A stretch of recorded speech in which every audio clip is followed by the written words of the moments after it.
12,000 na individual na kabali sa mga tios na pamilya ang nakaresibin ng financial assistance sa lindong kan ayuda sa Kapus ang Kita o AKAP program kan Department of Social Welfare and Development o DSWD Bicol kasubagong aga sa Potenciano Gregorio Recreational and Cultural Center Gymnasium sa Santo Domingo, Albay.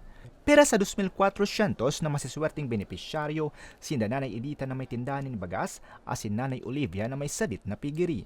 Sigun sa duwa, dakulao na tabang ang ipagtaong ayuda sa indakan gobyerno. Gagamiton daan ninda ini bilang pandugang na budget sa indang sadit na nagosyo. Ini pong nakuha kong ayuda mo niya na sa AKAP, pandagdag po sa puhunan na nagtitinda po ako ng bigas. Sa pang-araw-araw na gastusin namin, nagpapasalamat ako sa bumubuo nitong AKAP. Ay sana po padagos ang pagtabang ninda sa arog samuya na mga nagtitios, mga may kakulangan sa mga income, nakulaon ining tabang, so sana maipadagos ninda ang siring kaini.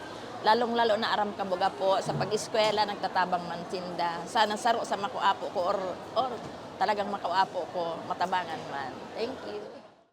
Gikan ang mga benepisyaryo sa 23 na mga barangay kan Banwaan na nakaresibin ng tig 5,000 pesos na cash assistance. Nakatuwang mandigdi kan opisina kan DSWD ang ako Bicol Party List na pinamamayuhan ni Congressman Elisaldico asin Congressman Atty. Jill Bungalon.